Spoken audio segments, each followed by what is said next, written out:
గెలిపించి బ్రహ్మరథం పట్టింది. ఈ ప్రజానీకమే బ్రహ్మరథం పట్టారు. అన్ని జిల్లాల్లో 100కు 100% గెలిపించారు.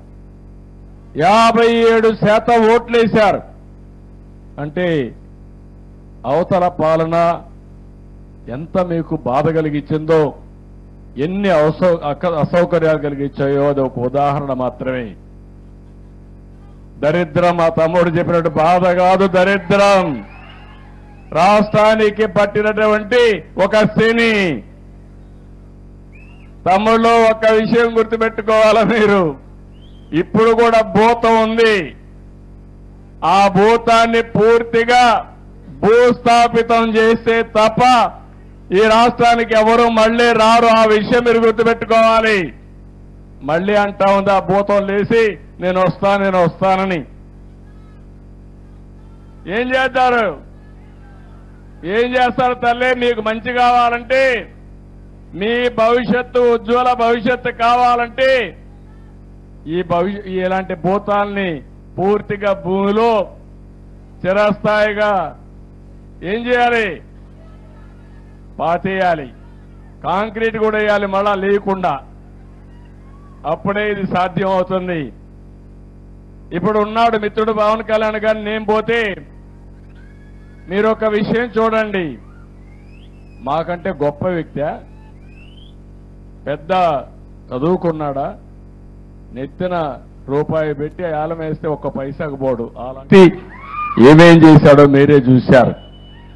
అందుకే ఈరోజు నేను మిమ్మల్ని అందరినీ కోరేది, మా ఆలోచన ఒకటి, ఒకసారి కంపేర్ చేసుకోవాలి. 2014-19లో 27,444 కిలోమీటర్లు సిమెంట్ రోడ్లు వేశాం. మనం ఉండుంటే 100% సిమెంట్ రోడ్లు అయిపోయేటివి. 5 ఏళ్లలో 6,643 కిలోమీటర్లు వేశారు. మీ గ్రామాల్లో చెత్త ఉంది.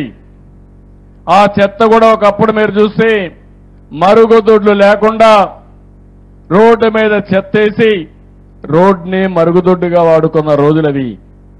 నేను అందుకనే స్వచ్ఛ భారత్లో భాగంగా మా ఆడబిడ్డలు బాధపడకూడదని ఆత్మ గౌరవం పేరుతో మరుగుదొడ్లు కట్టించిన ఏకైక ప్రభుత్వం తెలుగుదేశం ప్రభుత్వం. ఆ విషయం మీరు గుర్తుపెట్టుకోవాలి. అదేవిధంగా చెత్త నుంచి సంపద సృష్టించాలని వానపల్లిలో మీ ఇంట్లోనే వచ్చి చెత్త మీ ఊర్లోనే వేస్ట్ కాంపోస్ట్ కింద తయారు చేసి అది మీ పొలాలకు ఉపయోగించుకుంటే లాభదాయకమని అలాంటి కార్యక్రమానికి శ్రీకారం చుట్టాం. ఇలాంటివి దగ్గర రాష్ట్రంలో 9,838 కేంద్రాలు ఏర్పాటు చేసి రంగులు కొట్టుకున్నాడు, రంగుల పిచ్చోడు. కానీ అది ఏమీ ఉపయోగించకుండా చేసే పరిస్థితి వచ్చింది. రంగుల మీద ఉండే పిచ్చ ఈ పేదవాళ్లపైన ధ్యాస లేకుండా చేసే పరిస్థితికి వచ్చాడు. ఆ రోజు గ్రామాల్లో మీరు చూశారు, నేను ఒకటే ఆలోచించాను, ఎల్ఈడి బల్బులన్నీ పెట్టాను. అది కూడా ఆటోమేటిక్గా లైటింగ్ సిస్టమ్ పెట్టాం. దగ్గర 25,22,000 ఆ రోజు వీధి దీపాలు వెలిగిస్తే ఈ దుర్మార్గుడు వచ్చి వేసిన వీధి దీపాలు 40% వెలగడం లేదు, తీసేశారు. దొంగలు అవి కూడా తీసుకెళ్లిపోయారు. ఏం చెప్పాలనో అర్థం కాదు.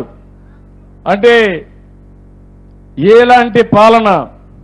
ఎలాంటి పాలన ఈ రాష్ట్రానికి అరిష్టం. ఆ విషయం మీరు గుర్తుపెట్టుకోవాలి. పంచాయతీ నిధులు ఈరోజు ఇక్కడ సర్పంచ్ ఉన్నాడు, ఉత్స విగ్రహంగా తయారు చేశారు ఆయన్ని.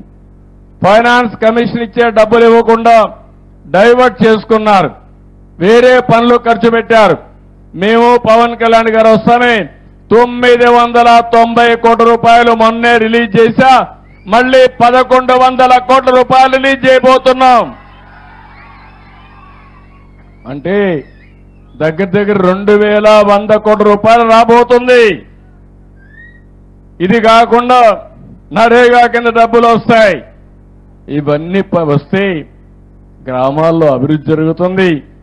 గ్రామాల్లో అభివృద్ధి కళ ప్రారంభిస్తామని చెప్పి కూడా నేను మీకు తెలియజేస్తున్నా. పంట కుంటలు 8,97,000 తవ్వాం. 5 ఏళ్లలో ఒకటి లేదు. హార్టికల్చర్ పనులైతే 3,60,000 ఎకరాలకు ఇచ్చాం. 5 ఏళ్లలో 1 ఎకరాకి ఇవ్వాల. ప్రతి ఒక్క దిక్కడ ఏవైతే ఈరోజు మహాత్మా గాంధీ జాతీయ గ్రామీణ ఉపాధి హామీ పథకం ఉందో నోటీస్ బోర్డులు పెట్టాం. ఊర్లలో సోషల్ ఆడిట్ చేశాం. ప్రజా చైతన్యం తీసుకొచ్చాం. 5 ఏళ్లలో ఎక్కడ చేశాడో ఎవడికి తెలియదు.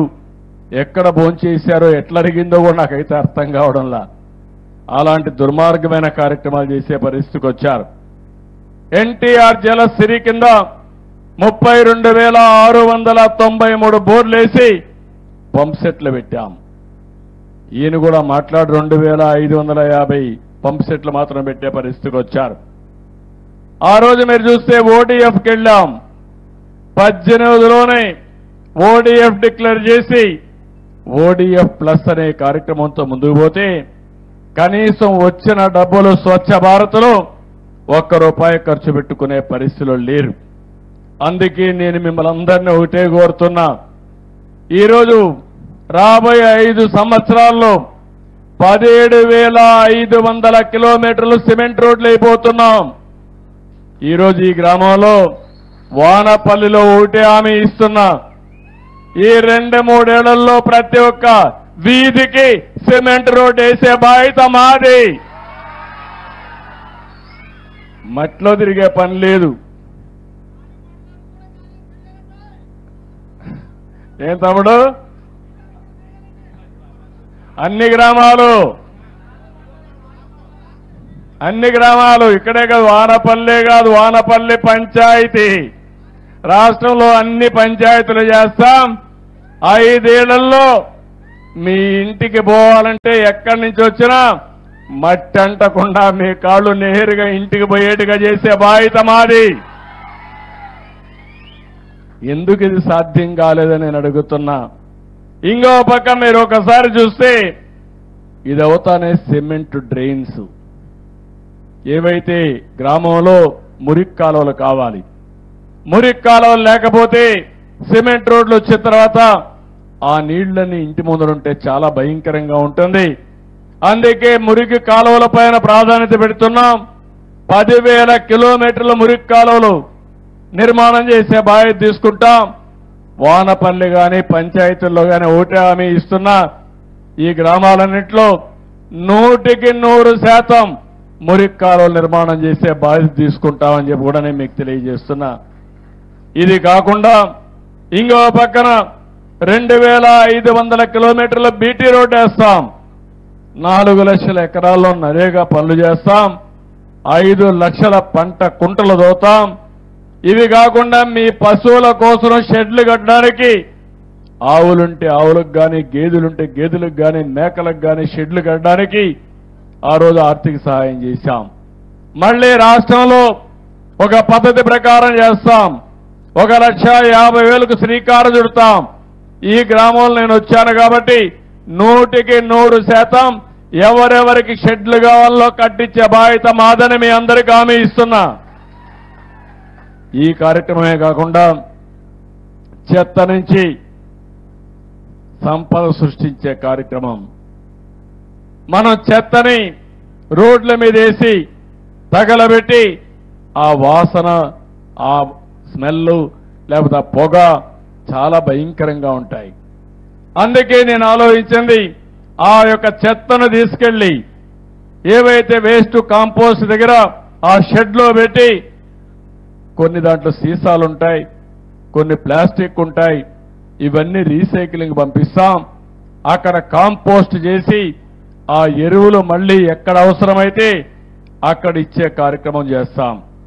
నరేగా కింద దగ్గర 15 కోట్ల నుంచి 21,50,00,000 పని దినాలు పెంచుతున్నాం.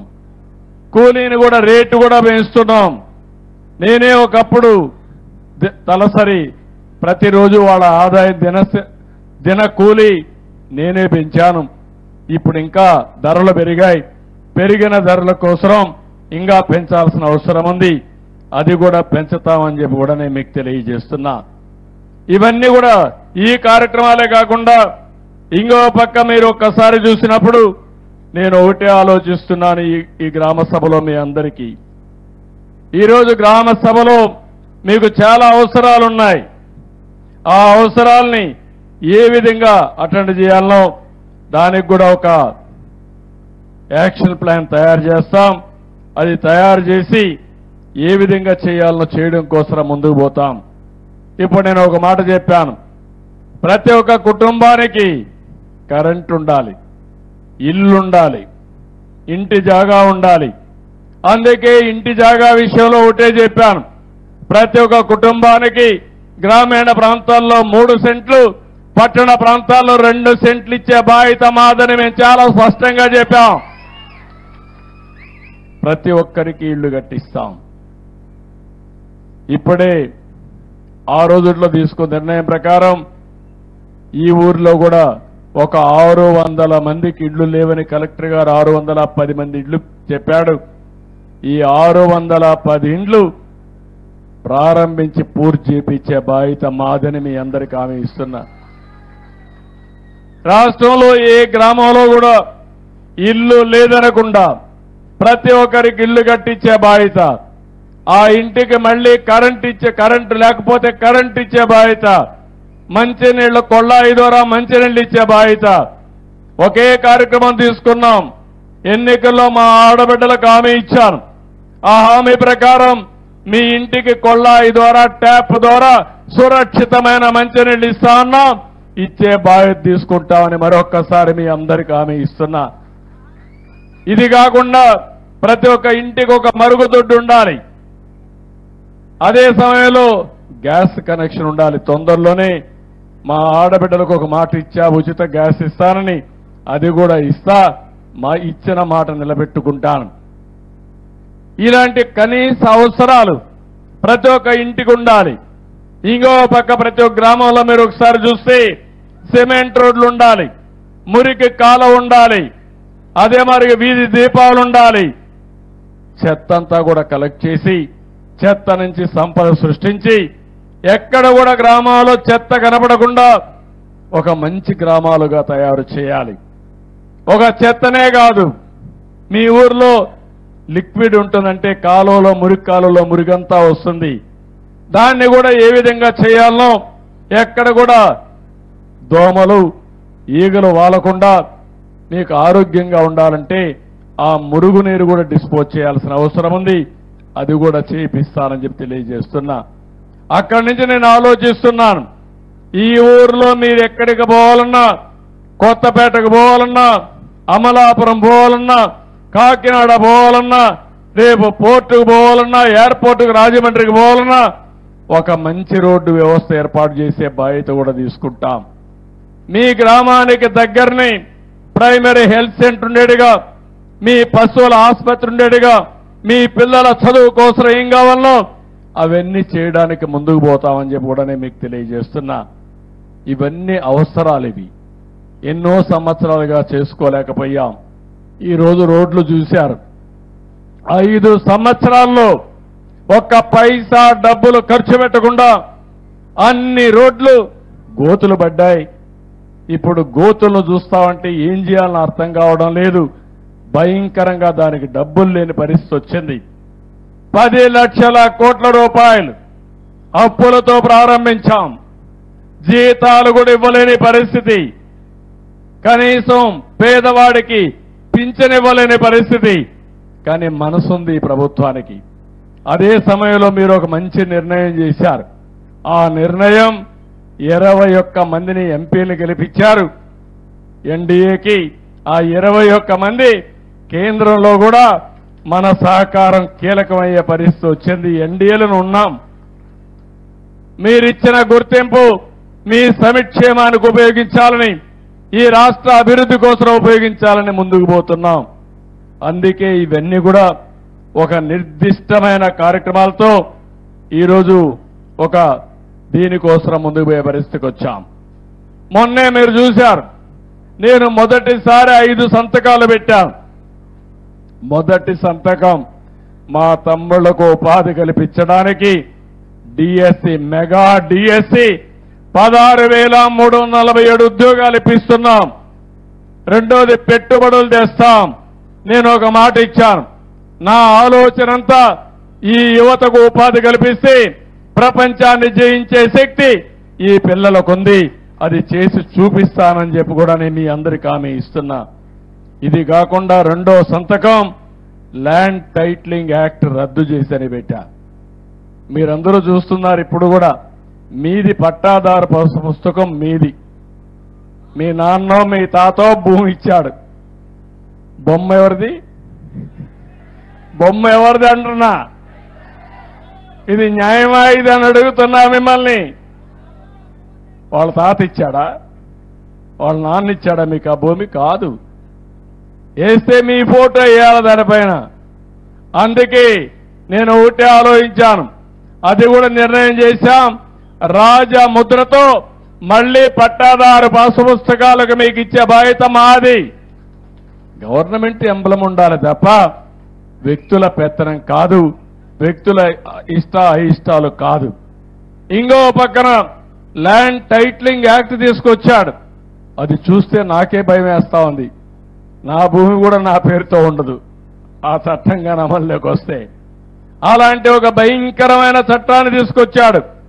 ఆయన సాక్షిలో ఉండే గుమస్తాలు పెట్టుకుని మీ భూమి ఎవడికి కావాలంటే ఒకటి రాయిస్తే ఇంకా మీరు కోర్టు పోవాలంటే కూడా లేకుండా నేరుగా వానపల్లి నుంచి అమరావతి హైకోర్టుకు రావాలి.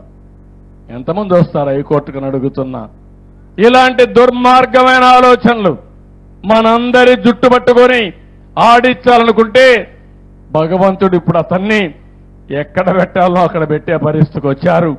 అది చరిత్ర అని చెప్పి కూడా నేను మీకు తెలియజేస్తున్నాను. అందుకే నిన్న మొన్న అంటున్నాడు మీరు హోదా ఇవ్వలేదు కానీ ఆయనకు హోదా కావాలంట. ప్రతిపక్ష హోదా ప్రజలు ఇస్తే వచ్చేది హోదా, ప్రజలు గెలిపిస్తే వచ్చేది పదవి. అట్లా కాకుండా దబాయిస్తేనో నేరాలు చేస్తేనో బెదిరిస్తేనో వచ్చేది కాదు. అవునా కాదా అని మిమ్మల్ని అడుగుతున్నా. ఇలాంటి తప్పుడు పనులతో వచ్చే పరిస్థితికి వచ్చాడు. సామాజిక పింఛన్లు నేను దానికి ఒక పేరు కూడా పెట్టా. పేదల సేవలో మొదటి తారీఖు ప్రతి ఒక్క ఆఫీసర్, ప్రతి ఒక్క పాలిటీషియన్ మొదటి తారీఖున దర్శనం చేసుకోవాల్సింది పేదవాళ్ళని దర్శనం చేసుకోవాలి. వాళ్లకు పింఛన్ ఇవ్వాలి. 3,000 రూపాయల పింఛన్ ఉంటే ఒకేసారి 4,000 రూపాయలు పింఛను పెంచిన పార్టీ ఎన్డీఏ గవర్నమెంట్. అవునా కాదా అని మిమ్మల్ని అడుగుతున్నా. ఆ రోజు అన్నారు ఈ పింఛన్ ఇవ్వాలంటే వాలంటీర్లు ఉండాలని. వాలంటీర్లు లేకుండా ఉన్నారని దగ్గర మంచి మేలో జూన్లో మీరు చూస్తే 35 మందిని చంపేశారు ముసలివాళ్ళని ఎండలో తిప్పి. నేనన్నా 1 గంట నాకు అధికారం ఉంటే ఏం చేస్తానో చేసి చూపిస్తానని చెప్పి ఈరోజు మీరు చూశారు. తొలి రోజే 99% పింఛన్లు ఇచ్చాం వాలంటీర్లు లేకుండా ప్రభుత్వ యంత్రాంగంతో. అవునా కాదా? అసాధ్యం అని చెప్పి మాయ మాటలు చెప్పారు. అది సుసాధ్యం చేశాం. నేను అందుకని ఎవరైతే వికలాంగులు ఉన్నారో 3,000 నుంచి 6,000 చేశాం. ఇంకో పక్క కొంతమంది పాపం జీవితాంతం సఫర్ అవుతూ ఎయిడ్స్ వచ్చినా కిడ్నీ పోయినా అవస్థ పడితే వాళ్ళకి 10,000 ఇచ్చాం. కొంతమంది లేచి తిరగలేని వాళ్ళకి 15,000 రూపాయలు నెలకు పింఛన్ ఇచ్చిన పార్టీ ఈ ఎన్డీఏ ప్రభుత్వం అని చెప్పి కూడా నేను మీకు తెలియజేసి 15,000 ఇస్తున్నాం. ఎందుకంటే వాళ్ళు తిరగరు, వాళ్ళకు సేవ చేయాలి, వీళ్ళకు కూడా కూలిపోతుంది. అలాంటప్పుడు వీళ్ళని ఆదుకోవాలనే ఉద్దేశంతో 15,000 ఇచ్చాం. నేను ఒకటే చెప్తున్నా, భవిష్యత్తులో కూడా మొదటి తారీఖున మీకు అందరికీ పింఛన్లు ఇస్తాం.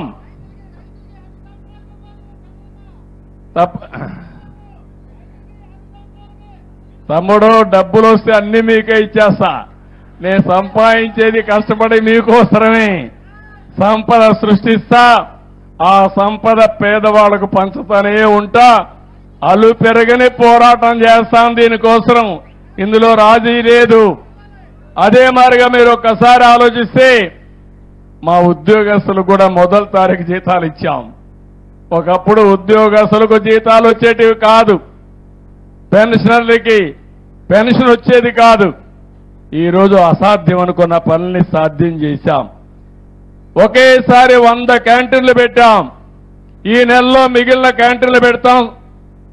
అక్టోబర్లో మొత్తం సెప్టెంబర్లో పెట్టి 203 క్యాంటీన్లు పెట్టి 5 రూపాయల పూటకి 3 పూటలు కలిస్తే 15 రూపాయలకి పేదవాడికి కడుపు నిండా తిండి పెట్టే బాధ్యత మాదని మరొక్కసారి హామీ ఇస్తున్నా. చాలా మంది దాతల ముందుకు వచ్చారు. ఒక్కొక్కరైతే ₹1 కోటి దానం ఇస్తున్నారు, విరాళాలు ఇస్తున్నారు.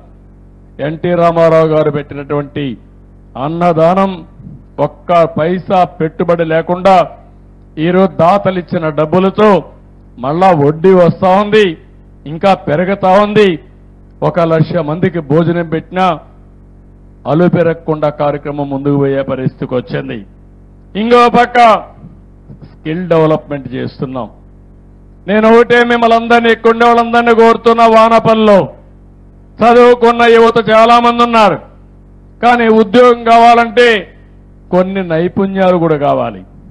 ఆ నైపుణ్యాన్ని మనం నేర్చుకోవాలి. అది నేర్చుకుంటే మీ ఆదాయం రెట్టింపు కానీ ఎక్కువ ఆదాయం వచ్చే పరిస్థితి వస్తుంది. అందులో అనేక రకాలుగా ఉంటాయి. నేను ఒకసారి స్కిల్ సెన్సస్ చేసి అందరి యొక్క నైపుణ్యాన్ని ఏ విధంగా పెంచాలి, ఎలాంటి నైపుణ్యాలు భవిష్యత్తుకు అవసరం, అలాంటి కార్యక్రమాలు కూడా ఆలోచిస్తున్నానని చెప్పి కూడా నేను మీకు తెలియజేస్తున్నా. ఇక్కడనే ఇంకొక మాట కూడా మీకు చెప్పాలి. ఈరోజు టెక్నాలజీ వచ్చింది. మా చెల్లెమ్మ అయితే మొత్తం రికార్డ్ చేస్తా ఉంది. మొత్తం మీటింగ్ అంతా రికార్డ్ చేస్తుంది అక్కడ కూర్చొని నిలబడుకొని. ఇలాంటి వాళ్ళు ఫోటో కావాలంటే సెల్ఫీలు తీసుకుంటున్నారు. అదే మరిగా అనేక విధాలుగా బెనిఫిట్స్ వచ్చాయి.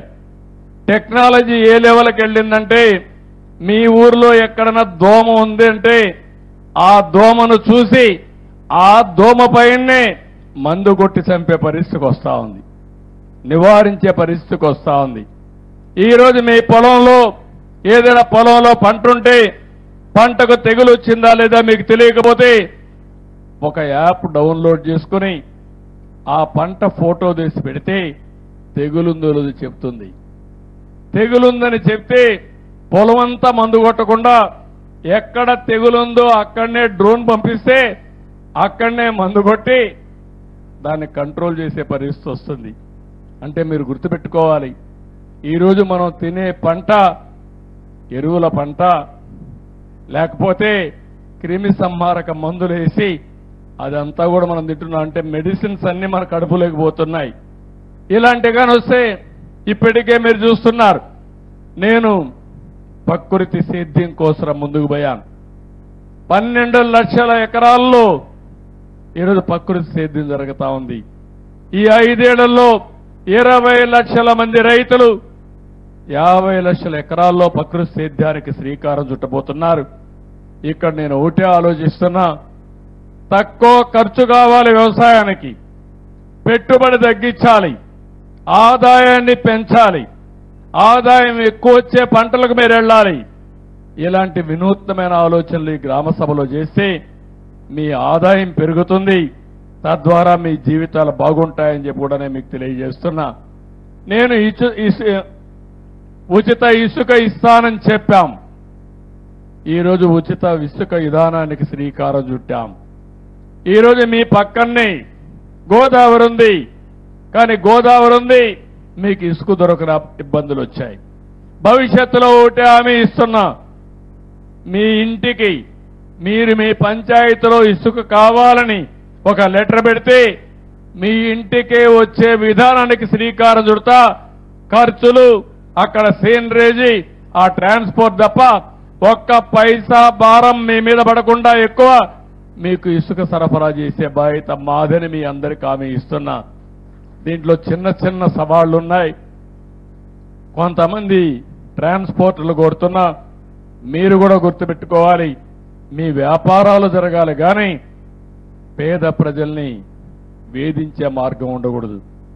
మీరు రావడం 2-3 రోజులు ఆ లారీ అక్కడ పెట్టుకోవడం, అక్కడి నుంచి 2 రోజుల వెయిటింగ్ ఛార్జీలు కూడా ఎవరైతే వినియోగదారు ఉన్నాడో ఇసుక కావాలని వాళ్ళు ఎత్తినేసే పరిస్థితికి వచ్చారు. అందుకే నేను ఒకటే మాట చెప్పాను, ఎవరు కావాలన్నా ఇసుక బుక్ చేసుకుంటారు. లారీ వస్తుంది, ఆ లారీలో గంట లోడ్ చేస్తారు, నేరుగా తీసిపి వదిలేసి వస్తారు. ఒక నూతనమైన విధానానికి శ్రీకారం చుట్టాం. సెప్టెంబర్ 11 నుంచి ఈ విధానానికి శ్రీకారం చుట్టి ఇప్పుడు కూడా రిజిస్ట్రేషన్ చేసుకోమన్నాం. రిజిస్ట్రేషన్ చేసుకుంటేనే ఇసుక నేరుగా మీ ఇంటికి వచ్చే విధానం. మీ సచివాలయానికి పోయి మీకు ఎంత ఇసుక కావాలనో ఆ ఇసుక రిజిస్ట్రేషన్ చేసుకుని డబ్బులు కట్టేస్తే నేరుగా లారీతో మీకు వస్తుంది. మీరే లారీ తీసేపోయి తీసుకొచ్చుకుంటామంటే దానికి కూడా మీకు ఒక టోకెన్ ఇస్తారు, మీరే పోయి తెచ్చుకోవచ్చు అని చెప్పి నేను మీకు తెలియజేస్తున్నా. ట్రాక్టర్ అవసరమైతే ట్రాక్టర్ కూడా తీసేపోయి మీరే తెచ్చుకోవచ్చు. ఇంకో పక్క ఈ సంవత్సరం వర్షాలు కూడా పడ్డాయి. నిన్న కూడా వర్షం పడింది, నేను వచ్చే వరకు వర్షం పడతా ఉంది, శుభ సూచకం. వరుణ దేవుడు కూడా కరుణించాడు. ఇంకా రాబోయే రోజుల్లో కరువు అనే మాట లేకుండా చేసుకోవడానికి శ్రీకారం చుడుతున్నాం.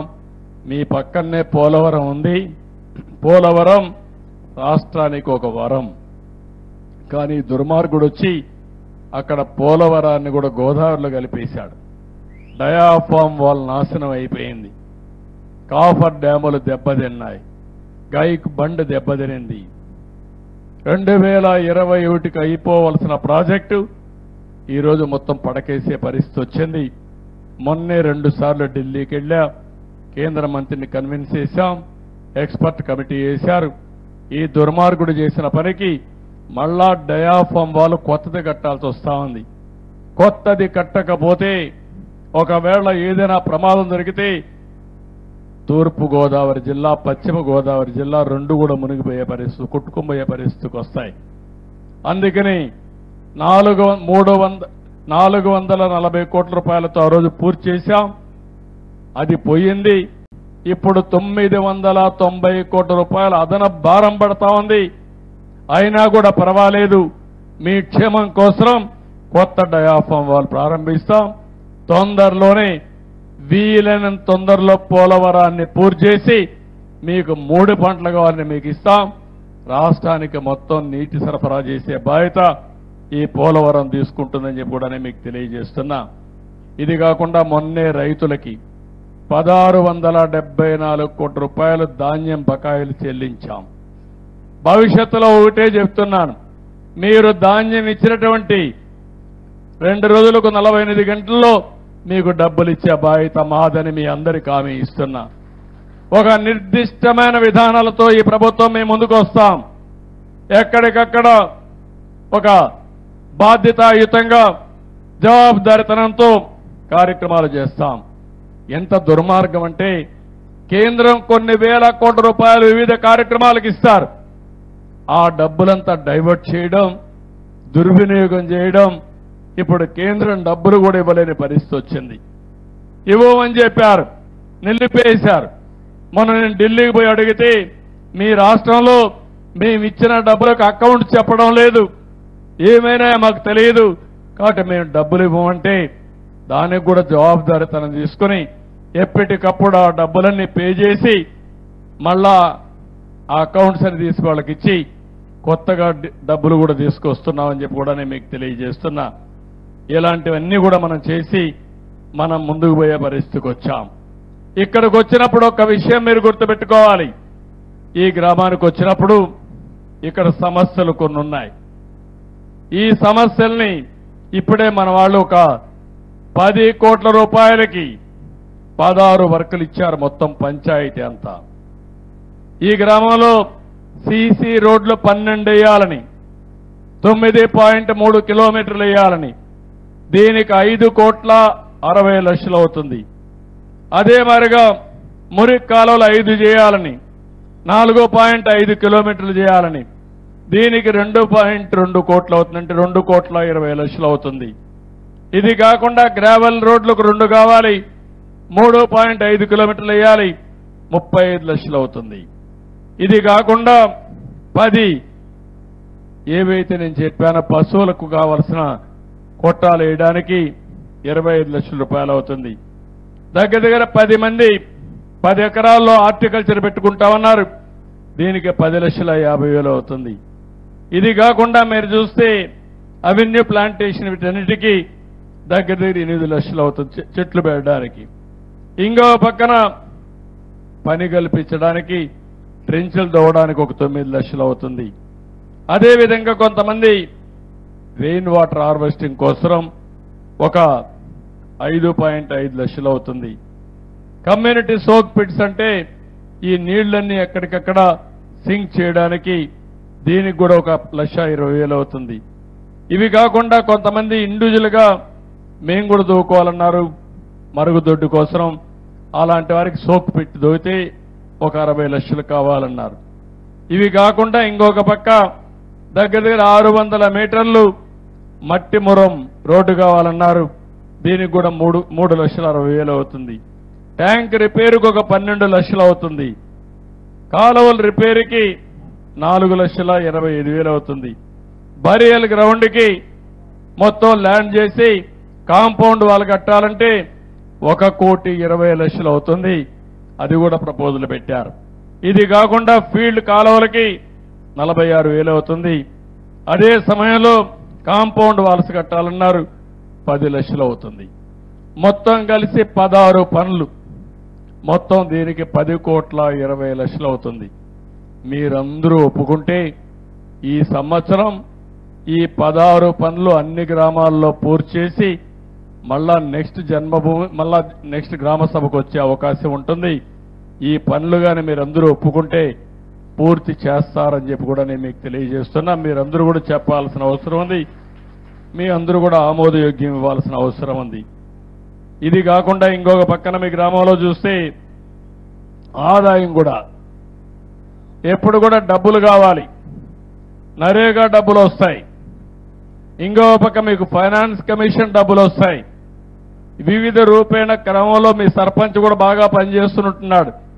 3వ సర్పంచ్ అయినట్టు, ఒకసారి ఆయన భార్య మళ్ళా అయినట్టున్నాడు. అంటే ప్రజాదరణ పొందిన వ్యక్తి పంచాయతీ సర్పంచ్ కావడం సంతోషం. మనిషి సిన్సియర్గా ఉన్నాడు, నీతి నిజాయితీ కనపడొస్తున్నాడు. ఇది శుభ పరిణామం. మీ అందరికీ ప్రొఫెషనల్ ట్యాక్స్ కింద 2,76,111 రూపాయలు వస్తుంది. తలసరి ఆదాయం గ్రాంటు 1,14,480 రూపాయలు వస్తుంది. స్టాంప్ డ్యూటీ కింద 11,81,189 రూపాయలు వస్తుంది. హౌస్ ట్యాక్స్ ప్రాపర్ గా కలెక్ట్ చేసుకుంటే 18,99,711 రూపాయలు వస్తాయి. మామిడి యార్డు మార్కెట్ వేలం వల్ల 5,06,54,350 రూపాయలు వస్తుంది. 15వ ఆర్థిక సంఘ నిధులు 72,84,005 రూపాయలు వస్తాయి. మొత్తం ఆదాయం చూస్తే 1,14,09,845 రూపాయల ఆదాయం వస్తుంది. కానీ ఊర్లో జనాభా కూడా 12,000 జనాభా ఉంది. పెద్ద గ్రామం. కొన్ని మండలాలు కూడా ఇంతే జనాభా ఉంటాయి. అలాంటి గ్రామం ఇది. ఇక్కడ మీరు చూస్తా ఉంటే 5,411 మంది మహిళలు ఉన్నారు. 5,544 మంది మగవాళ్ళు ఉన్నారు. ఓటర్లు 8,799 ఉన్నాయి. మొత్తం ఇళ్లు 3,872 ఇళ్లున్నాయి. చదువుకున్న వాళ్ళు 72%. ఇది కూడా 2011 సెన్సస్. ఇప్పుడైతే 90%, 95% ఉంటుంది. చాలా వరకు ఇంప్రూవ్ అయి ఉంటుంది. రైతులు 1,660 మంది ఉన్నారు. రైతు కూలీలు 2,368 మంది ఉన్నారు. దళితులు దగ్గర 3,404 మంది దళితులు ఉన్నారు. గిరిజనులు 53 మంది ఉన్నారు. గ్రామంలో భూమి 3,850 ఎకరాలు ఉంది. ఎన్ని కుటుంబాలున్నాయో అంత భూమి ఉంది. అంటే దగ్గర ఒక్కొక్క కుటుంబానికి 1 ఎకరా ఆవరేజ్ వస్తూ ఉంది. ఇది ఈ గ్రామంలో ఉండే ఒక అసెస్మెంట్. ఇక్కడ మీరు చూస్తే సెల్ఫ్ హెల్ప్ గ్రూపులు, డాక్రా సంఘాలు నేనే పెట్టాను. ఓసారి నా ఆడబిడ్డలు నన్ను మర్చిపోయారు, కానీ నేను మాత్రం వాళ్ళు ఎప్పుడూ మర్చిపోలేదు. నా మానస పుత్రిక మా ఆడబిడ్డల డాక్రా సంఘాలని చెప్పి నేను మీకు తెలియజేస్తున్నా. ఎంతో మంది వచ్చారు, ఎన్నో ప్రయత్నాలు చేశారు, కానీ మా డాక్రా సంఘాలను ఏమీ చేయలేకపోయారు. మళ్ళీ హామీ ఇస్తున్నా, ఈ ఊర్లో 3,335 మంది 316 సొసైటీలున్నాయి. మిమ్మల్ని పైకి తీసుకొచ్చే బాధ్యత మాదని మరొక్కసారి ఆడబిడ్డలందరికీ హామీ ఇస్తున్నా. ఇళ్లన్నీ ఇప్పుడు చెప్పాను, అవన్నీ కూడా పాతవన్నీ పూర్తి చేసి కొత్తగా ఇస్తాం. ప్రైమరీ హెల్త్ సెంటర్ ఒకటి ఉంది. ఎన్టీఆర్ వైద్య సేవ కార్డులు 1283 ఉన్నాయి. విద్యుత్ ట్రాన్స్ఫార్మర్లు అయితే 190 దాకా ఉన్నాయి. అయితే ఈరోజు నేను మీ అందరికీ ఇక్కడికి వచ్చినప్పుడు ఇంకొక విషయం కూడా మీకు చెప్పాలి. జీరో పావర్టీ అంటే ఈ ఊర్లో 100% పేదలు లేకుండా వాళ్ళని పైకి తీసుకొచ్చే బాధ్యత తీసుకోవాలి. నేను రాబోయే రోజుల్లో ఒక మిషన్ కింద ఆలోచిస్తున్నాను. టెక్నాలజీ యుగంలో ఉన్నాం, సంపద సృష్టిస్తున్నాం. కానీ సంపద అంతా కొంతమందికి వెళ్తా ఉంది, చాలా మంది పేదరికంలో బాధపడుతున్నారు. అందుకే జీరో పావర్టీ అంటే ఎక్కడా పేదవాళ్లు లేకుండా మొట్టమొదటిసారిగా వాళ్ళపైన శ్రద్ధ పెట్టి కనీస అవసరాలు వాళ్ళకిచ్చి కనీస ఆదాయం సంపాదించే మార్గం చూపించేదానికి శ్రీకారం చుడుతున్నాం.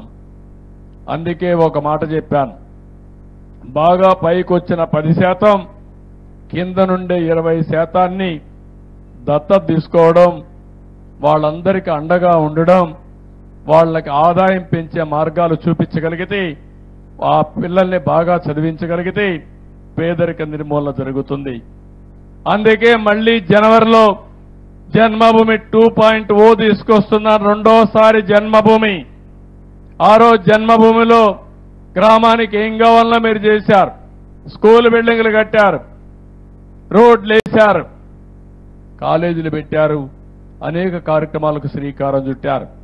ఇప్పుడు కావాల్సింది మళ్ళీ జన్మభూమితో ఆ స్ఫూర్తితో ప్రపంచంలో ఎక్కడ మీరున్నా మీతో పుట్టిన వాళ్ళు ఇక్కడున్నారు, ఇంకా అవసరాలున్నాయి, మీరు కూడా రండి, అందరం కలిసి పనిచేద్దాం, ఈ గ్రామాన్ని అభివృద్ధి చేద్దాం, గ్రామంలో ఉండే ప్రజల్ని మనతో సమానంగా ముందుకు తీసుకుపోదాం. ఒక్క విషయం మీరు గుర్తుపెట్టుకోవాలి, 25 ఏళ్లకు మునుపు నేను ఐటీకి ప్రాధాన్యత ఇచ్చాను, మీ పిల్లల్ని చదివించమని చెప్పాను. కొంతమంది నన్ను చూసి నవ్వారు, ఐటీ అంటే అర్థం కాలేదు. ఈరోజు ప్రతి ఒక్కరి జోబీల్లో సెల్ ఫోన్లు ఉన్నాయి. నేను ఆ రోజు సెల్ ఫోన్ కోసం నేను ప్రయత్నం చేస్తా ఉంటే అందరూ నన్ను ఎగతాళి చేసి సెల్ ఫోన్ తిండి పెడుతున్నా అన్నారు. ఈరోజు సెల్ ఫోన్ తిండి పెట్టడం కాదు, భార్య లేకపోతే భర్త ఉండగలుగుతాడు, భర్త లేకపోతే భార్య ఉండగలుగుతుంది, కానీ సెల్ ఫోన్ లేకపోతే ఇద్దరు ఉండే పరిస్థితిలో లేరు, పిచ్చి పడుతుంది. అంటే ఇది ఒక ఆయుధంగా తయారైంది. మంచి సాధన కోసం ఏ పని కావాలన్నా అన్ని సెల్ ఫోన్ ఉంటే అయిపోతాయి. ఎక్కడన్నా కొనుక్కోవాలంటే పేటీఎం మీరు పెట్టేసుకుంటే, లేకుంటే డౌన్లోడ్స్ పెట్టుకుంటే ఆటోమేటిక్గా డబ్బులు స్వైపింగ్ చేస్తే బిల్లు కూడా ఏది చేస్తారు, తీసుకొని వెళ్ళిపోతా ఉంటాం. క్యూఆర్ కోడ్ వాడుతున్నాం, ముందుకు వెళ్ళిపోతున్నాం. ఎప్పుడన్నా చీకటి వచ్చి కరెంటు పోతే టార్చ్ లైట్గా పనిచేస్తుంది మీ ఫోనే. ఇలాంటి ఒకటి కాదు, ఇక్కడి నుంచి మీరు ఇంకా మీటింగ్ టైం అవుతా ఉంది, ఒక అర్ధ గంటకు లేటుగా వస్తారని మీ మిస్సెస్కి ఫోన్ చేసే పరిస్థితి వస్తున్నారు. ఇంట్లో వాళ్ళకి మెసేజ్లు పెట్టుకోవచ్చు. అనేక లాభాలు రాబోతున్నాయి. ఇటీవల కాలంలో యునైటెడ్ నేషన్స్ ఒక సర్వే చేశారు. భారతదేశంలో టెక్నాలజీ అడాప్ట్ చేసుకుని పేదరిక నిర్మూలన జరిగింది. ఆఫ్రికా దేశాలు కూడా టెక్నాలజీ అడాప్ట్ చేసుకోమని సజెషించే పరిస్థితికి వచ్చారు. పెను మార్పులు వస్తున్నాయి రాబోయే రోజుల్లో. అందుకే నేను మిమ్మల్ని అందరినీ ఇంకొక మాట మీరు గుర్తుపెట్టుకోవాల్సింది, 25 ఏళ్లకు మునుపు ఐటీ చదువుకొని అమెరికాకి వెళ్ళిన వాళ్ళు, అమెరికాలో స్థిరపడిన వాళ్ళు, ఉద్యోగాలు చేసేవాళ్ళు, వాళ్ళ ఆదాయం చూస్తే మనకే ఆశ్చర్యం వేస్తుంది. $1,19,000 వాళ్ళకి వస్తుంది. 1,19,000 ఇంటూ ₹80 ₹90 వేసుకుంటే దగ్గర దగ్గర ₹1 కోటి ఆదాయం ఆవరేజ్ వస్తుంది వాళ్లకు. అదే అమెరికాలో ఉండే తెల్లవాళ్లు చూస్తే వాళ్ళ ఆదాయం మన వాళ్ళల్లో సగం $65,000. అది ఇన్ఫర్మేషన్ టెక్నాలజీతో వచ్చిన ప్రాముఖ్యత. నేను ఇచ్చిన ఆలోచన కొంతమంది తీసుకున్నారు. క్రీమ్ ఆఫ్ ది సొసైటీ చదువుకున్న వాళ్ళు తీసుకొని హైదరాబాద్కి వెళ్ళారు, బెంగళూరుకి వెళ్ళారు, అక్కడి నుంచి విదేశాలకు వెళ్ళారు, అవకాశాలు అందిపుచ్చుకున్నారు.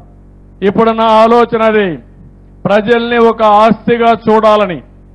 ఒకప్పుడు ప్రజలంటే భారం అనుకున్నాం, ఇప్పుడు ప్రజలు మనకు పెద్ద ఆస్తి. ఆ విషయమే నేను చెప్తున్నా. కొన్ని దేశాల్లో పిల్లలు పుట్టడం లేదు, మానేశారు. ఇప్పుడు పెద్దవాళ్ళు, వయసు అయిన వాళ్ళు ఎక్కువ అయిపోయారు. వాళ్ళు కూడా రాను రాను చనిపోతే ఆ గ్రామాలన్నీ దెయ్యాల కొంపలుగా తయారైపోతాయి. ఇప్పుడు కూడా మీ గ్రామాల్లో, చాలా గ్రామాల్లో చూస్తూ ఉంటారు. మన రాష్ట్రం కూడా ఆ పరిస్థితికి వచ్చాం. 2.1 అంటే 2.1 చిల్డ్రన్ని ఒక ఆడబిడ్డ జీవితంలో కనే పరిస్థితి రావాలి. ఈరోజు మన దగ్గర 1.5 నుంచి 1.7% ఉంది. అంటే దీని అర్థం ఏంటంటే పుట్టే వాళ్ళ సంఖ్య తగ్గిపోతా ఉంది, చనిపోయే వాళ్ళ సంఖ్య పెరుగుతా ఉంది, భవిష్యత్తులో ముసలి వాళ్ళ సంఖ్య పెరుగుతుంది, కుర్రాళ్ళు కనపడే పరిస్థితి లేదు. తద్వారా మళ్ళీ మనుషులే లేకపోతే ఎవరికి సేవ చేస్తామని అడుగుతున్నా.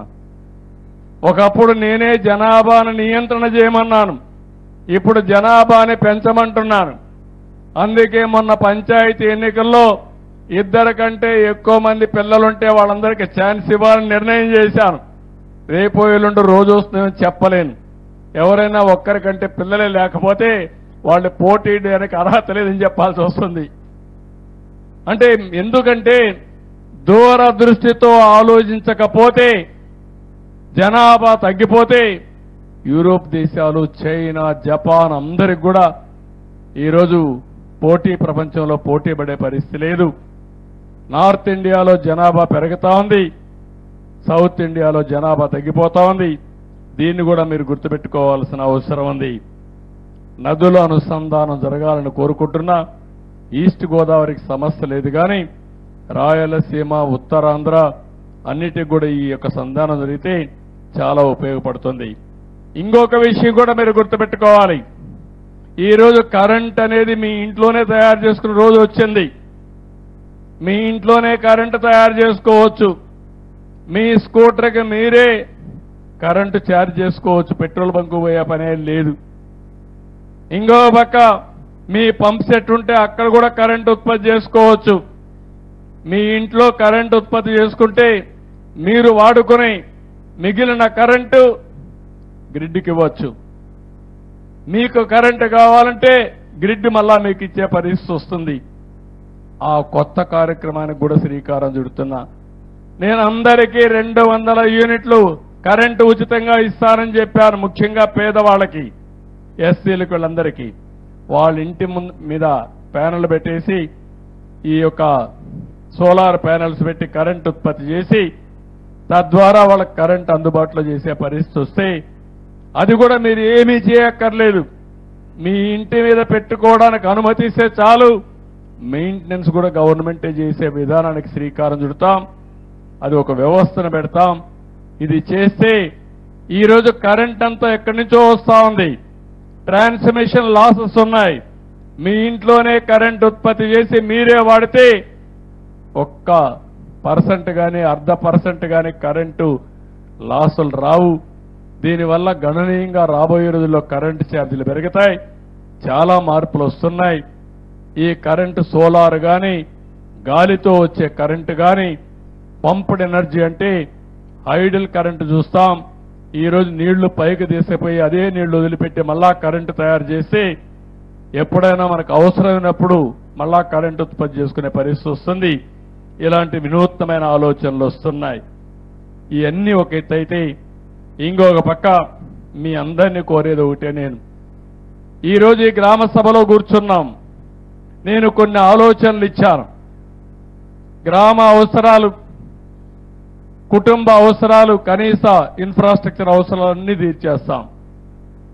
ఇక్కడ కావాల్సింది ఉపాధి కల్పించాలి. మీ వ్యవసాయం లాభసాటి కావాలి.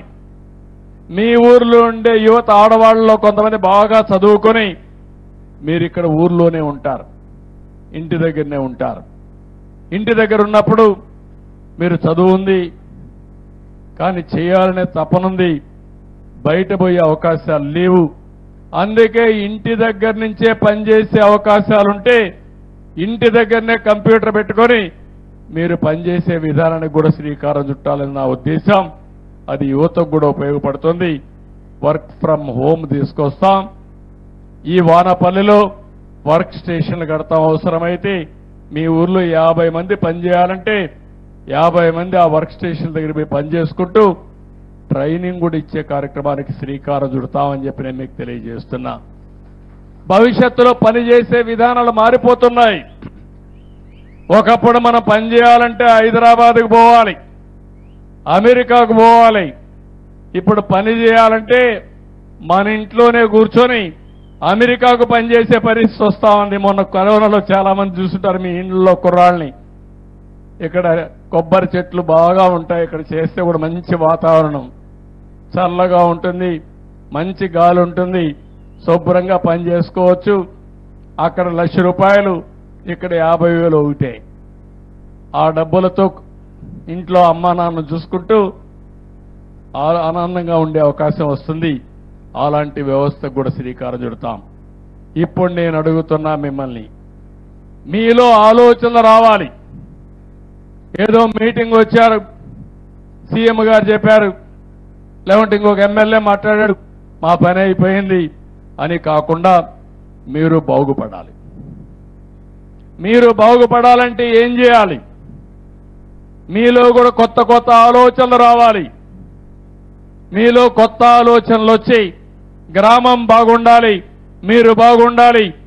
మీరు బాగుండి గ్రామం బాగుంటే రాష్ట్రం బాగుంటుంది. దీనికి నేను శ్రీకారం చుడతా, అన్ని విధాల మీకు సహకారం ఇస్తా.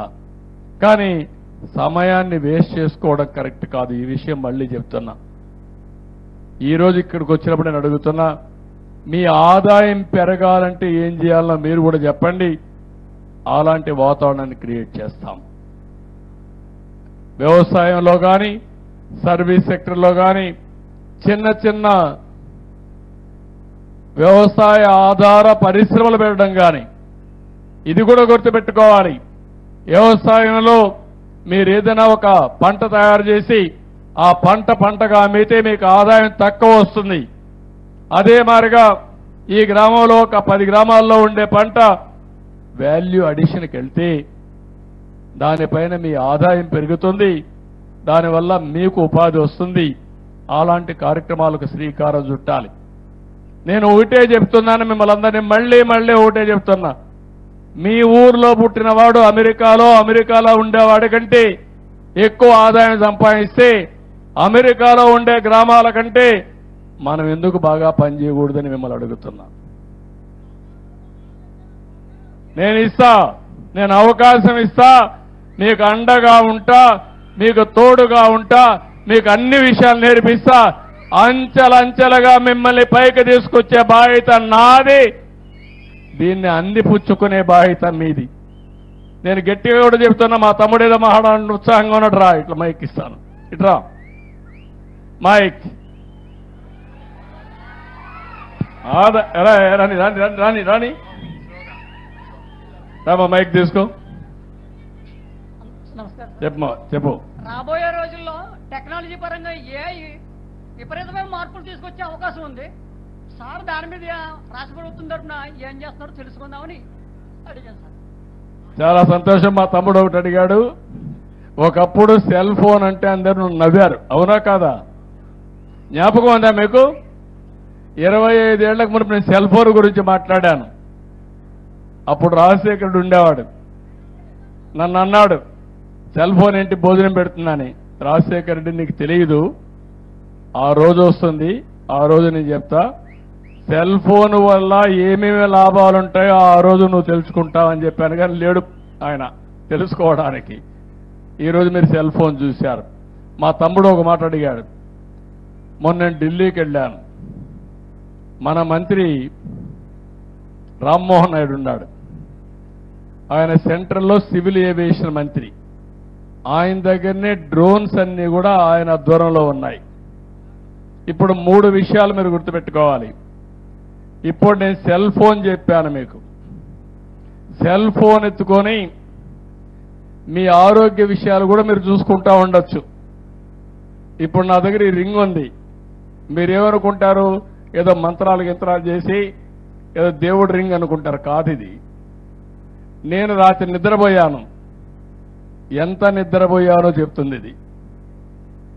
నేను రాత్రి బాడీ ఎంతవరకు మళ్ళీ రెడీ అయింది నిద్రపోయిన తర్వాత చెప్తుంది. అదే మరి ఇప్పుడు ఒక సెన్సార్ వచ్చింది.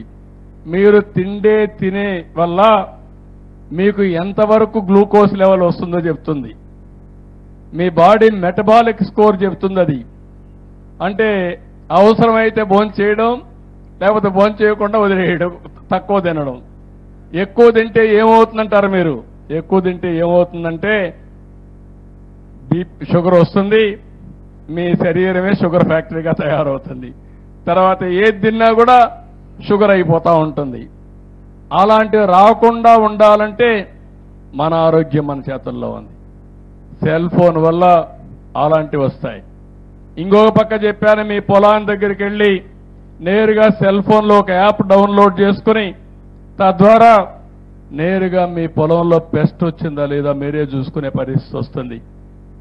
ఇవి సెల్ ఫోన్ వల్ల చాలా యాప్లు వచ్చేస్తున్నాయి. అలాంటి యాప్లన్నీ పెట్టుకుంటే ఇక్కడ మీరు చూపిస్తే క్లౌడ్కి వెళ్ళిపోయి అక్కడి నుంచి మొత్తం అనలైజ్ చేసి ఇప్పుడు మీరు ఒక ఫోన్లో మీరు చూస్తే చాట్ జీపీటీ వచ్చింది. మీకు తెలియకపోవచ్చు విషయాలు. అందులో మీరు ఒక్క మాట వాడితే దేశ రాజధాని ఏదంటే అది చెప్పేస్తుంది.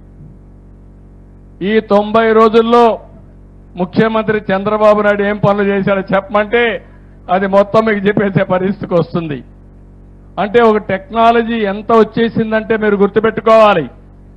ఇలాంటి చాలా వచ్చేస్తున్నాయి. ఒకప్పుడు ఐటీ, ఇప్పుడు ఆర్టిఫిషియల్ ఇంటెలిజెన్స్. అంటే ఈరోజు డేటా పెట్టితే ప్రతి ఒక్క విషయాన్ని నెక్స్ట్ ఏం జరగబోతుందో, ఎలాంటి విషయాలు ఉన్నాయో చెప్పే పరిస్థితికి వస్తుంది. ఇప్పుడు కెమెరాలు ఉన్నాయి. మా తమ్ముడు చెప్తున్నా, మనం కెమెరాలన్నీ పెడుతున్నాం. 14,000 కెమెరాలు పెట్టాను నేను. ఆ కెమెరా ద్వారా ఎవరైనా రోడ్లో రాంగ్ సైడ్ పోతే ఇది ఐడెంటిఫై చేసేస్తుంది. అదే మరి రాంగ్ పార్కింగ్ చేస్తే రికార్డ్ చేస్తుంది. రోడ్లో ఎక్కడ గుంతలు పడితే రికార్డ్ చేస్తుంది. సీటు బెల్ట్ పెట్టుకోకపోతే అది రికార్డ్ చేసేస్తుంది. స్పీడ్ ఎక్కువ పోయి యాక్సిడెంట్లు అవుతా ఉంటే ఎక్కడికక్కడ రికార్డ్ చేసి మిమ్మల్ని ఎక్కడ నిలబెట్టక్కర్లేదు, ఫైన్ వేసి మీ ఇంటికి పంపించి ఒకటేసారి. అది కూడా మీరు కట్టకపోతే ఆటోమేటిక్గా రోడ్డు మీదకి వస్తాను ఆ వెహికల్ని సీజ్ చేసే అవకాశాలు ఉంటాయి. అంటే నేను ఒక్క విషయం కాదు, అది ఆ విధంగా దొంగలు ఎవరైనా నోటబుల్ క్రిమినల్స్ ఉంటారు, రౌడీ షీటర్స్ ఉంటారు, వాళ్ళ అన్ని కంప్యూటర్లో ఉంటాయి. ఆయన ఎక్కడన్నా షాప్లో పోతే ఆ షాప్లోకి వచ్చారని పోలీసులు తెలిసిపోతుంది. అక్కడి నుంచి రోడ్డు మీదకి వస్తే ఎక్కడున్నాడో చూస్తానే ఐడెంటిఫై చేస్తుంది. తద్వారా పోలీసు వ్యవస్థ కూడా ఇంతమంది పోలీసులు అవసరం లేదు. అందుకే చెప్తా ఉంటా పోలీసులకు కూడా, పోలీసులు స్మార్ట్ గా పనిచేసే పరిస్థితి రావాలి. విజిబుల్ పోలీసింగ్ ఉండాలి, ఇన్విజిబుల్ పోలీసులు ఉండాలి. ఇప్పుడు అందుకే ఆ తమ్ముడు చెప్పినట్టు డ్రోన్స్ వచ్చాయి. డ్రోన్స్ ఏం చేస్తున్నాయంటే హాస్పిటల్కు మందు కావాలంటే జిల్లా హాస్పిటల్ నుంచి ప్రైమరీ హెల్త్ సెంటర్కి డ్రోన్లో వచ్చి ఇచ్చేసి వెళ్ళిపోతుంది. అదే మరి మీ పొలంలో పంటలో ఎక్కడన్నా పెస్ట్ ఉంటే నేరుగా పోయి చూస్తుంది. అది చూసి పలాంది ఇక్కడనే ఉంది చెప్తుంది. దాని మీదనే మళ్ళీ మందు కొట్టి దాన్ని ఎరాడికేట్ చేసి అయ్యిందా లేదా కూడా రికార్డ్ చేసుకొని మళ్ళా చెప్తుంది. ఎక్కడన్నా మస్కిటోస్ ఉంటే అక్కడికే పోయి అక్కడే మందు కొట్టి మస్కిటోలు దోమలు నివారిస్తుంది. కాబట్టి రాబోయే రోజుల్లో నువ్వు గుర్తుపెట్టుకోవాల్సింది, నువ్వు ఊహించిన పరిణామాలు జరగబోతున్నాయి. ఉపయోగించుకుంటే మనం ఎక్కడికో వెళ్తాం. అది తెలుగువాడి సత్తా, అది ప్రారంభించింది తెలుగుదేశం పార్టీ. ఆ విషయం మీరు గుర్తుపెట్టుకోవాల్సిన అవసరం ఉంది. దీనికి ఒక ఆర్కిటెక్చర్ తయారు చేస్తున్నాను. మా ఆఫీసర్లు కూడా నేను వాట్సాప్ గ్రూపులు పెడుతున్నా. అంటే ఎక్కడన్నా నా దృష్టికి ఒక పని వస్తే ఒక నెగటివ్ వస్తే నేను సీఎంఓలో పెడితే, సీఎంఓలో మంత్రి వరకు పెడితే, మంత్రి కలెక్టర్కి కానీ కన్సర్న్ లాస్ట్ మైలు చెప్పి 1 గంటలో చర్యలు తీసుకున్నట్టుగా వచ్చేస్తున్నాయి. అంటే ఇంకేమి ఎక్స్క్యూజ్ లేదు. ఇలాంటి వేరియస్ వ్యవస్థలను క్రియేట్ చేసి అయితే అర్థం చేసుకోవాలి. ఇది చెయ్యాలంటే కొంచెం టైం పడుతుంది. నేను మళ్ళీ ఎక్కువ ఫోర్స్ చేస్తే అందుకే ఒక మాట అన్నా, 95 CBN అన్నా, 95 CBN అన్నా. అప్పుడు నేను ఇప్పుడు రాబోయే రోజుల్లో కూడా ఎక్కడ సమస్య ఉంటే అక్కడికే వస్తా, సర్ప్రైజ్ ఇన్స్పెక్షన్కి. అక్కడికే వచ్చి సమాధానం అడుగుతా మా ఆఫీసర్లని. అలాంటి విధానానికి శ్రీకారం చుడదాం. ఇవన్నీ సాధ్యం. నేను ఎందుకు మీకు ఒక మాట చెప్తున్నానంటే, మొన్న కూడా నేను ఒక మాట చెప్పాను మీ అందరికీ నీతి ఆయోగ్ మీటింగ్లో. 2047 భారతదేశం నెంబర్ 1 గానే నెంబర్ 2 అవుతుంది. 2029కి ప్రపంచంలో భారతదేశం 3వ స్థానంలోకి వస్తున్నాం. బాగా పనిచేస్తే నెంబర్ 1కి వస్తాం. ఆంధ్రప్రదేశ్ రాష్ట్రం భారతదేశంలో నెంబర్ 1గా ఉండాలి. ప్రపంచంలో ఇండియన్స్ నెంబర్ 1గా ఉంటారు. అందులో తెలుగువాడు అగ్రస్థానంలో ఉండాలనేది నా లక్ష్యం. దానికోసం పనిచేస్తున్నా. ఇప్పటికే ప్రపంచంలో తలసరి ఆదాయంలో ఎక్కువ సంపాదించేవాడికి ఎవరంటే దానికి చిరునామా తెలుగువాడు. ఎన్నేండ్లు? 25 ఏళ్ళు. హైదరాబాద్ ఎప్పుడు ప్రారంభించాం తమ్ముళ్ళు? 95 కదా. 95కు ముందు 90 తర్వాత వ్యత్యాసం ఉందా లేదా అని మిమ్మల్ని అడుగుతున్నా. వానపల్లి ఎందుకు తయారు చేసుకోవాలా మరిగా? ఏంటి మనం తక్కువ? కానీ తక్కువ కాదు, కానీ మీ ఆలోచనలో తక్కువగా ఉంది. నేను చెప్తే మీ అందరికీ ఈయన ఇట్లే మాట్లాడతాడులే, ఈయన ఏదో చెప్తా ఉంటాడు, గాల్లో మేడలు కడతాడు, గాల్లో మేడలు కట్టలా. నేను రాబోయే రోజుల్లో ఏం జరగబోతుందో 20 ఏళ్లకి ముందుగానే చెప్పి మిమ్మల్ని అందరినీ అప్రమత్తం చేయడం మా బాధ్యత. చేస్తా. ఈసారి గట్టిగా ఉంటా. 5 ఏళ్లలో మీరు ఊహించిన అభివృద్ధి చేసి నా నిజాయితీ నిరూపించుకుంటా. మిమ్మల్ని పైకి తీసుకొచ్చే బాధ్యత మాది. ఈ కూటమిది నాది. కానీ పవన్ కళ్యాణ్ గారు కానీ మీరు మమ్మల్ని చూస్తున్నారు. మేము ఏ విధంగా పనిచేస్తున్నామంటే, ఈ రాష్ట్రానికి మంచి జరగాలి, మమ్మల్ని నమ్ముకున్న ఈ జాతి పైకి రావాలని ఏకైక లక్ష్యంతో పనిచేస్తున్నాం. ఇది సాధ్యం. చేస్తాం. ఇంకెవరన్నా ఉంటే డౌట్లు ఉంటే మీరు రండి నాకు చెప్పడానికి. చెప్పు, ఇట్లా నువ్వు రా, ఎగిరెగిరి పడుతున్నారమ్మా.